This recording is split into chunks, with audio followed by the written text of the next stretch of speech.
Você já se perguntou se existem lugares destinados a nunca serem visitados?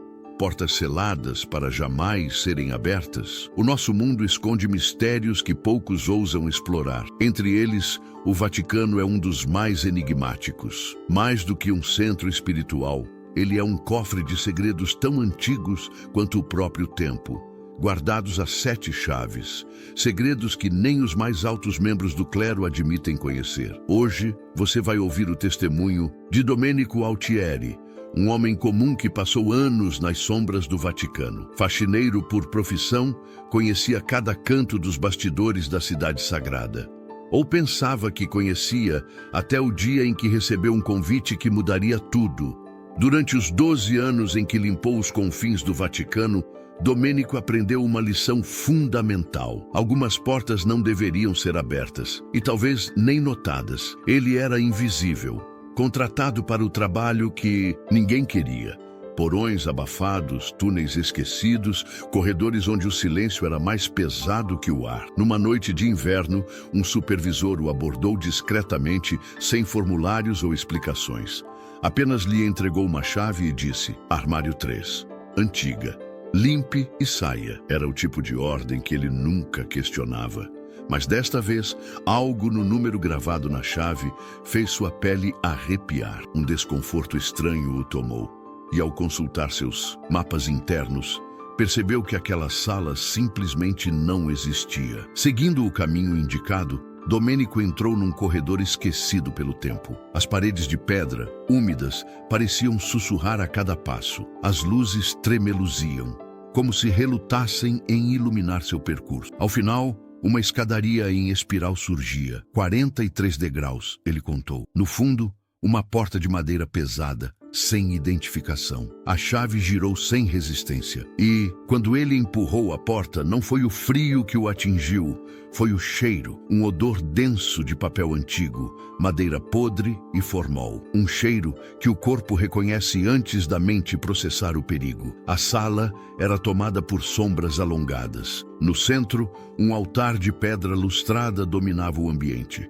Mas foram as vitrines que congelaram Domenico no lugar. 5 delas, formando um semicírculo ao redor do altar. Dentro de cada uma, corpos preservados, seres altos de aparência antinatural. Um tinha os olhos costurados com fios dourados, outro exibia ossos expostos numa anatomia invertida. Mas a vitrine mais perturbadora era a quinta. Estava vazia, impecavelmente limpa. E foi essa ausência, o que deveria estar ali, mas não estava, que provocou o arrepio mais profundo. Tentando afastar o pânico, Domenico passou a observar as paredes. Nichos de pedra abrigavam esculturas humanoides, cada uma diferente da outra. Nenhuma remetia a santos, deuses ou figuras conhecidas. Eram deformadas, primitivas, perturbadoras. Algumas tinham tecidos leves cobrindo-as. Outras estavam expostas, revelando rachaduras profundas. À medida que ele caminhava entre elas,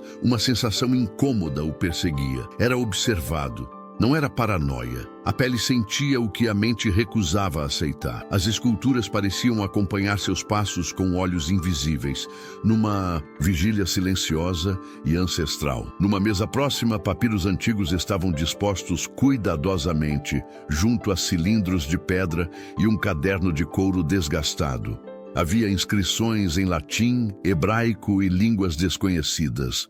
Diagramas anatômicos estranhos e símbolos circulares cobriam as páginas. Uma em especial chamou sua atenção. Mostrava a planta baixa da sala. Altar, vitrines, esculturas. Mas havia um detalhe aterrador. A quinta vitrine não estava vazia. Nela, um ser em posição fetal com asas dobradas era representado. E abaixo, uma palavra escrita: restituendum, deve ser devolvido. Domenico notou ao lado 2 espadas antigas repousando sob um pano fino. As lâminas gastas, mas afiadas, carregavam inscrições em uma linguagem que não reconhecia. Uma delas ainda tinha traços de sangue seco, recente o suficiente para inquietá-lo.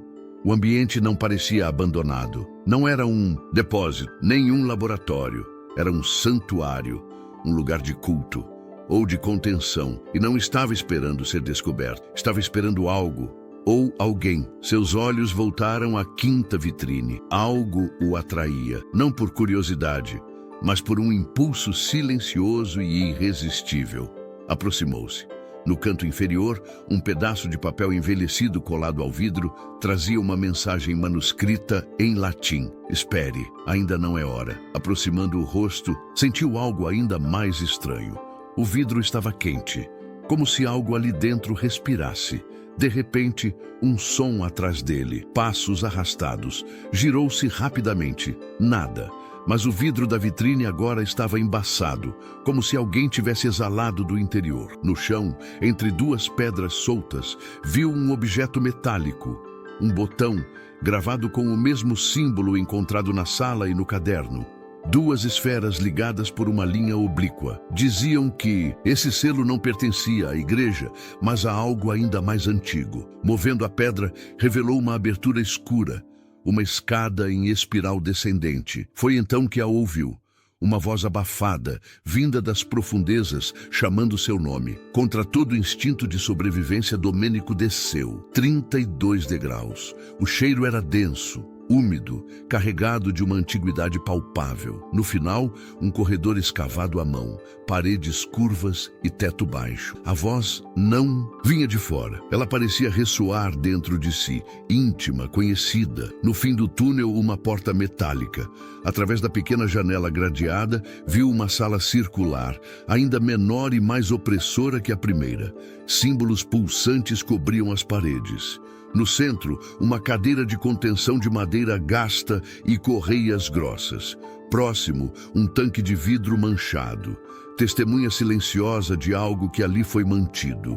E então, o espelho. Um espelho antigo e corroído, mas o reflexo não era o seu. Uma figura sombria o observava. Quando se virou, não havia ninguém. De volta ao espelho, seu reflexo havia retornado, mas agora um novo risco marcava a moldura, o mesmo símbolo. Na parede, uma inscrição quase apagada dizia: aquele que desce não volta com o que levou, volta diferente. Domênico voltou à rotina, o mesmo café, o mesmo ônibus, os mesmos sinos, mas algo dentro dele havia mudado. O silêncio parecia mais pesado, os olhares mais fugazes. Sonhava repetidamente com a sala, não com as criaturas, mas com o vazio daquela vitrine. Este relato teria sido apenas invenção de uma mente criativa? Ou Domênico realmente testemunhou algo que desafia a lógica?